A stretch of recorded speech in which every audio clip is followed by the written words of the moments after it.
వాడోగడు వీడోగడు కాయగూరలు ముచ్చట్లు చెప్తున్నారు ఉంటారు కొంతమంది. అసలు టీఆర్ఎస్ పార్టీ ఉండదట అంటాడు, విలీనం అయిపోతుందట, అయిపోయిందట, మాట ముచ్చట అయిపోయిందట.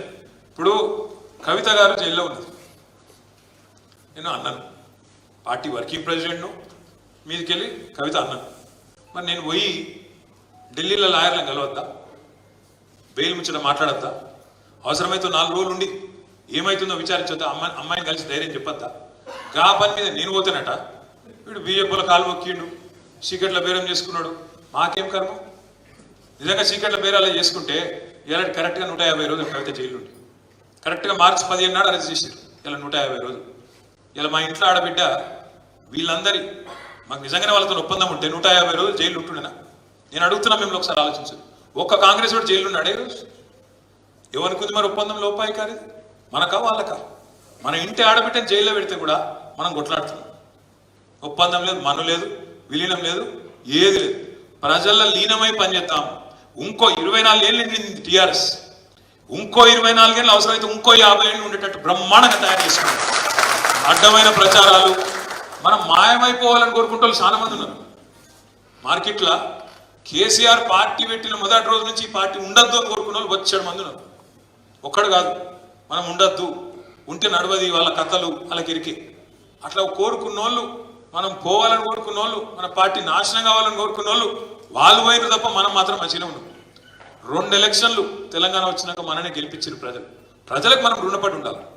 10 ఏళ్ళు మనకు అవకాశం ఇచ్చింది, వాళ్ళకు రుణపడి ఉండాలి, వాళ్ళ రుణం తీర్చుకోవాలి. రుణం తీర్చుకోవాలంటే తప్పకుండా ప్రతిపక్షంలో ఉన్న వాళ్ళకి సేవ చేస్తూనే ఉండాలి, ప్రజల తరఫున కొట్లాడుతూనే ఉండాలి. కాంగ్రెస్ పార్టీ ఏవైతే హామీలు ఇచ్చిందో అమలు చేయకపోతే ఈ చింతపండు అవుతుంది అన్నట్టు బ్రహ్మాండంగా ప్రజల తరఫున వాళ్ళని చైతన్యం చేసి నడిపిస్తూనే ఉండాలి. తొందరలో పార్టీ కూడా కార్యక్రమాలు ఇస్తుంది. మనం ఆగినాం ఇన్ని రోజులు, ఎందుకంటే ఎగిరిత పడద్దు, తొందర పడద్దు, బాగుండదు అని ఆగినాం. కానీ నాకు తెలిసి రాబోయే కొద్ది రోజుల్లోనే మన పార్టీ పెద్దలు, మన అధ్యక్షులు కేసీఆర్ గారు కూడా నియోజకవర్గాల వారీగా అందరికి టైం ఇస్తా అని చెప్పింది. రాజన్న ఒక మాట అన్నాడు, మా గన్పూర్ వాళ్ళని కలవాలని. ఫస్ట్ మీ గన్పూర్ వాళ్ళని తీసుకుపోతా, ఆ మాట నేను ఇస్తున్నా. మొదలు మీతోనే మొదలు పెడదాం, ఎందుకంటే ఉప ఎన్నిక వచ్చేది ఉన్నది. తప్పకుండా ఆడ మనం యుద్ధానికి సన్నద్ధం కావాల్సిన అవసరం ఉన్నది. రాజేశ్వర రెడ్డి గారితో, రాజన్నతో నా రిక్వెస్ట్, మీరు అందరినీ తీసుకొని రండి. ముఖ్య నాయకులను ఒక 500-600 మంది అయినా సరే, 1000 మంది అయినా సరే, మీకు దగ్గరనే ఉంటుంది మంచిగా సార్ ఇల్లు కూడా. కాబట్టి రండి, సార్ పొలం చూసినట్టుంటుంది. అందులో కూడా ఏదో బంగారం దాచిపెట్టినట్టు చెప్పి ఈ రోజు ఇలా అడవి చూస్తే మన వాళ్ళందరూ పరిశాన్ అవుతారు. గిల్లుంటుడా కేసీఆర్. మరి ఇక ఎట్లుంటుంది కథ అంటే కొన్ని చెప్పుంటే సిగ్గుపోతాయి. ఏమన్నారే ప్రగతి భవన్ గురించి? అందులో బంగారం బాత్రూంలోనే అన్నారు, తర్వాత అందులో బుల్లెట్ ప్రూఫ్ ఇంకేదోనే అన్నారు, 150 రూమ్లునే అన్నారు.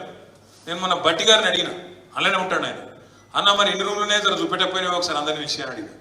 ఏహే అని అవుతుంది. బంగారు బాత్రూమ్ ఏడునే చూపెట్టకపోయినావు అన్న నేను అసెంబ్లీలో అడిగిన.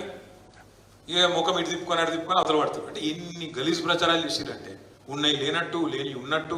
మీ జనగామ జిల్లా వాళ్ళేమో మీరు బుద్ధిమంతులు, కేసీఆర్ గారు ఎవరికి టికెట్ ఇస్తే వాళ్ళని గెలిపించారు. మీ నాయకులు కూడా బుద్ధిమంతులు. ముత్తిరెడ్డి గారు, రాజయ్య గారు కూడా అన్న మీరు తప్పుకోండి, మీకు పార్టీ చూసుకుంటుంది భవిష్యత్తులో అంటే తప్పుకున్నారు, కలిసి పనిచేస్తున్నారు. ఇవాళ కూడా ఇప్పటిదాకా స్టేజ్ మీద ఉన్నారు. అధికారంలో ఉన్నా ప్రతిపక్షంలో ఉన్న క్రమశిక్షణ కలిగిన సైనికుల్లాగా వారిద్దరు ఇక్కడ ఉన్నారు. నేను మిమ్మల్ని కోరుతా ఉన్నా, జనగామలో మీరు గన్పూర్లో జనగామలో పార్టీ ఎవరికి బీఫామ్ ఇస్తే వాళ్ళని మీరు గెలిపించారు. కానీ మొన్న మీరు గెలిచింది సర్పంచ్ ఎన్నికల్లో, అది క్వార్టర్ ఫైనల్. రేపు సెమీఫైనల్ రాబోతున్నది జిల్లా పరిషత్ రూపంలో. అటెన్క ఫైనల్ 2028లో ఉంటది.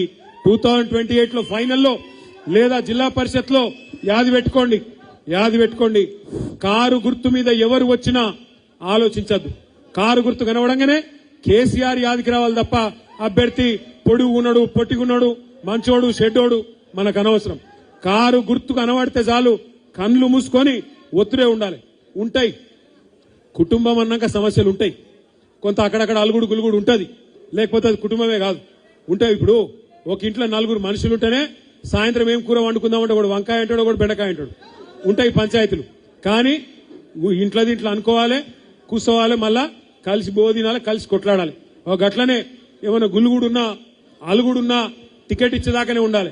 గులుగుడే, గుద్దుడేనా? గులుగుడే గట్ల. ఎందుకంటే మళ్ళీ ఇప్పుడు అసలే ప్రతిపక్షంలో ఉన్నాం, మళ్ళీ మన గులుగుడు మన అలుగుడు కాంగ్రెస్ వానికి బీజేపీకి సంధి చేయదు కదా. అందుకే దయచేసి నేను కోరేది, బీఫామ్ ఒక్కలకే వస్తుంది, బీఫామ్ ఒకరికే వస్తుంది కాబట్టి ఆ వచ్చిన వాళ్ళు తప్పకుండా అన్ని ఆలోచించే వారికి పార్టీ టికెట్ ఇస్తుంది కాబట్టి కళ్ళు మూసుకొని కారు గుర్తు మీద ఎవరుంటే వాళ్ళు కేసీఆర్ అనుకొని ఓటు ఒత్తాలి.